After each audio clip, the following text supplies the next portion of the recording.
This story unfolds in a city where this gambler and popular gangster Jake Green is being released from prison. He has spent 7 years in solitary confinement for a crime that wasn't specified, and as a result has grown claustrophobic. It's really bad that instead of riding in elevators, he prefers to take the stairs. 2 years after his release, Jake is accompanied by his brother Billy to a casino owned by a gang boss, Dorothy Macha, who's well known for his illegal gambling all over the city.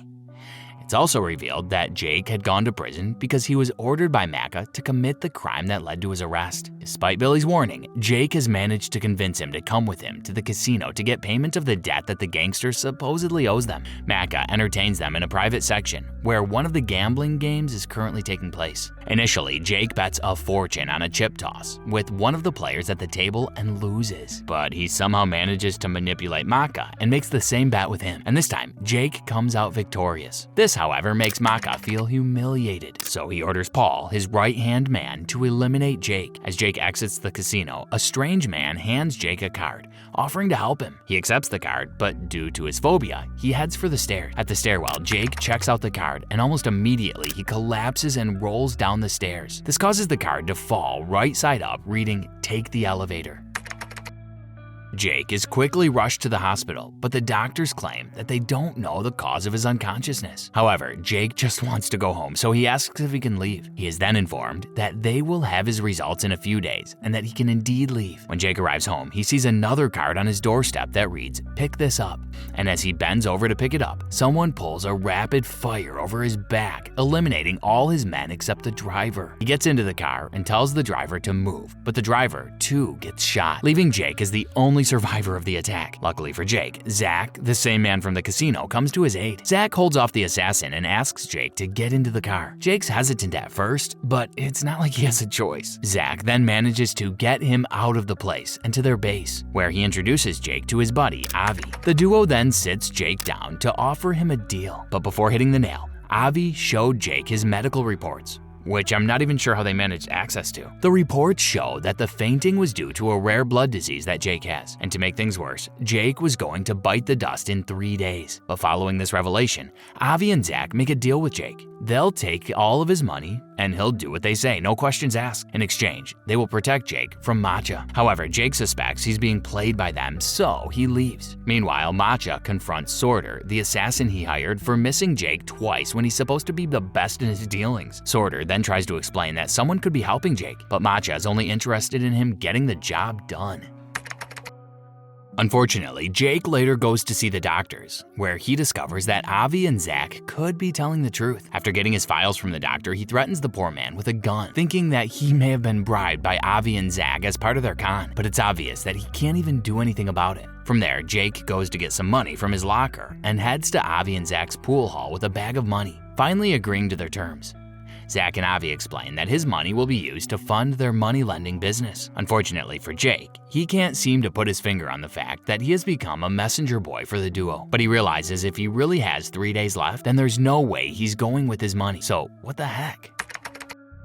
One day, after a negotiation with some debtors, Jake is asked to explain his relationship with Macha. And that's when Jake explains how his brother lost his wife to Macha's people, and he had to get Macha back the only way he knew would hurt him, by making him lose money and face humiliation. Afterwards, he was given a choice to either spend 14 years in general prison population or 7 years in solitary confinement, of which he chose the latter. During his time there, Jake discovers a strategy called the Formula. This formula is supposed to help its user to win every game. The strategy was formulated by 2 unknown men who were also in solitary confinement in adjacent cells on either side of Jake's cell. Jake calls them the chess expert and expert con, respectively, because according to him, during his first 5 years in the cell, the 3 men communicated their thoughts on tricks and chess moves via messages hidden in library books, like the mathematics of quantum mechanics. The chess expert and the expert con man were planning to leave their cells at the same time and promised to take Jake with them, but both men suddenly disappear without a trace from their cells, leaving Jake behind to serve the remaining 2 years of his sentence. After serving his time, Jake gets released and returns to his home to find that all his money and properties have been looted by the 2 men.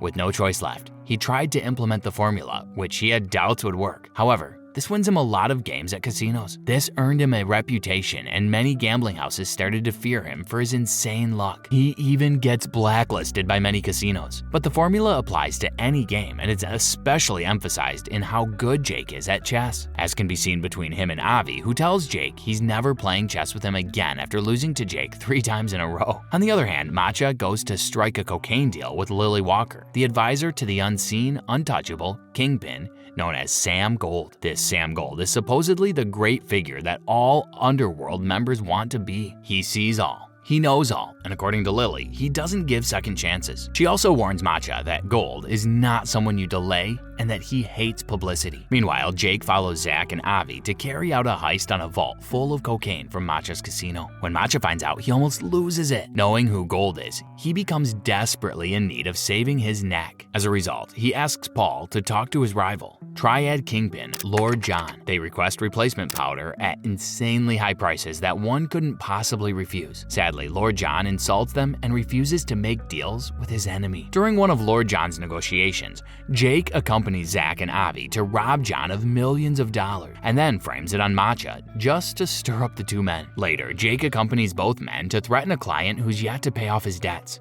But before that, Jake gets a call from his friend, who warns him about the fact that Zach and Avi have crossed Gold. And since no one does that, they know what's coming for them. He asks Jake to run away from them, but Jake is conflicted about what to do. He joins them inside to see the man pleading to be given 3 more days, but Zach and Avi aren't having it. Avi asks Zach to shoot the man in the back of the knee so he can be taught a lesson, but Zach insists that Jake does it. Jake is, however, against the idea. Instead of shooting at the debtor, Jake points the gun at Avi's leg and asks him not to take one more step. Avi does, but when Jake tries to shoot, Jake realizes that there's no ammo in it. Avi then knocks him out cold. The following day, making it 3 days after Jake's diagnosis, Jake wakes up with a serious headache and a phone call from Avi, saying Jake is cured of his illness as he has successfully made it to the 3rd day. His brother and niece, Rachel, come to visit him, and his brother hands him a gun to protect himself. Afterwards, Jake goes back to see the doctor to ask why he's still alive. The doctor then gives him a sincere apology, saying that their reports were wrong. He tells Jake that he's suffering from a rare blood disease, but it is treatable, not terminal. Jake then exits the hospital and calls Avi to confront him about his health and give away all his money. Avi then informs him that he'll find out soon enough. Meanwhile, Macha now thinks that Jake has been the one conspiring against him all this while. He intensifies the contract against Jake, allowing his henchmen to track him down to where Avi and Zach are occupying. Jake takes off on seeing them, and they chase after him. Luckily for Jake, he manages to evade them, but during the process, one of the hitmen falls on his shotgun and passes away. The gangsters then misinterpret the situation and think that Jake is the one who shot the man. That evening, Jake goes to confront Zach and Avi about everything. Zach and Avi then reveal to Jake that they know he lied to them about the formula. Avi then goes ahead to explain the series of cons Jake had to pull between 3 brothers and eventually on Macha to get rich after his release. Meanwhile, the henchmen go to report the situation to Macha, who's having a meeting with friends at his restaurant. While Macha is talking to the guy, Sorter notices strange movements in the background. Unknown to them, Lord John, who is still furious about the theft, had sent a hit woman who was dressed as a waitress to take down Macha. Sorter shoots her, but only manages to wound her. He then leaves through the kitchen to take out the getaway driver, who's attempting to flee in a car. Back inside, the commotion causes the henchman to pin Macha down under a table, but that turns out to be a big mistake, as Macha sees the hit woman's body lying on the floor. He recalls he has seen her in John's company before, and just then, she wakes up and shoots his finger off. Furious, Macha takes a gun from his bodyguard and wastes it on her. After the incident, Macha orders Sorter to end Lord John's life. He also asks Paul and his henchmen to interrogate John's boys to find the location of the stolen cocaine. Meanwhile, Jake goes to meet Zach and Avi at a rooftop where the duo reveals that they've been Jake's neighbors during his years of solitude. They reveal to Jake that gold is only powerful because of those who choose to invest in him. In short, gold is a representation of ego and greed. Zach and Avi then get Jake to donate all the money he has given them in the last 3 days to a child's charity in Macha's name. Avi tries to get Jake to understand the meaning and nature of ego and to challenge his life's investment in it. He and Zach etch it into Jake's brain that by stripping him of the physical embodiment of his money, that will free him from Gold's maze. It's also revealed that Zach and Avi have been but mere figments of Jake's imagination. That night, Jake goes to Macha's home to inform him about the donation, but that's when it's revealed that claustrophobia is not the only thing Jake suffered from being in solitary confinement. He may have also gone mad and kept hearing voices in his head. He kneels before the bed and asks a confused Macha for forgiveness. On his way out of Macha's home, he decides to conquer his fears by taking the elevator. Suddenly, he finds himself stuck between floors 12 and 14. Jake then starts to have conversations with his mind, where he finally rejects his ego. He then finally applies the truest and most fundamental application of the formula, allowing him to beat whatever was driving him crazy the whole time. After a series of mad confrontations with himself, he conquers his fear and makes it out of the elevator. However, guess who's waiting at the exit with a gun? Sadly, Jake seems unmoved, and this saddens Macha that in his life, he's actually scared of a one-man con artist as low as Jake. He leaves Macha crying like a baby, a pathetic mess, weeping in his penthouse. Jake has successfully rejected the ego, while the unfortunate Macha has been seen to be consumed by it, resulting in his humiliation. On the other hand, Paul threatens John's men, and the poor Chinese gangsters claim they have no involvement. Despite being at death's door, they implicate Jake. The following day, Paul comes with several newspapers, with all their headlines being about Macha's big donation to the child's charity home. Macha then decides he might just take credit for it, but Paul informs him that they know that Jake is behind the cocaine theft and that he has been playing games with him all this while. Later that day, in Jake's brother's house, the doorbell goes, and Billy gets betrayed by one of his bodyguards, who lets Sorter and Paul into his house. But before they enter, Billy tells Rachel to hide in a cupboard. Paul wants to know where Jake is, but Billy is reluctant.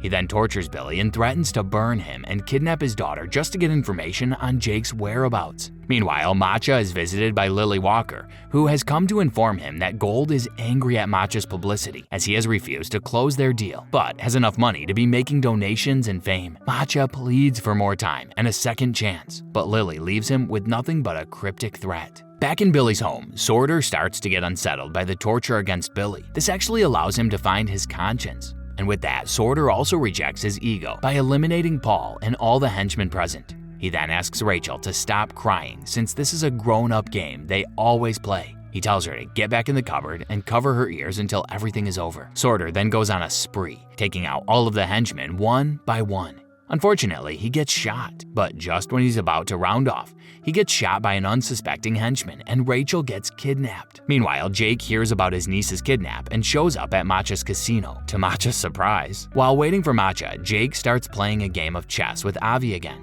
But this time, Avi beats him no matter what move he makes. It's at this moment that Jake realizes that the chess master and expert con he spoke of were Avi and Zach, and they didn't just disappear from their cells. They were made up in Jake's head. Finally, Macha's men show up and escort Jake to see Macha. When Jake enters, Rachel is at gunpoint, but Jake shows no fear. This agitates Macha, who starts an argument in his head.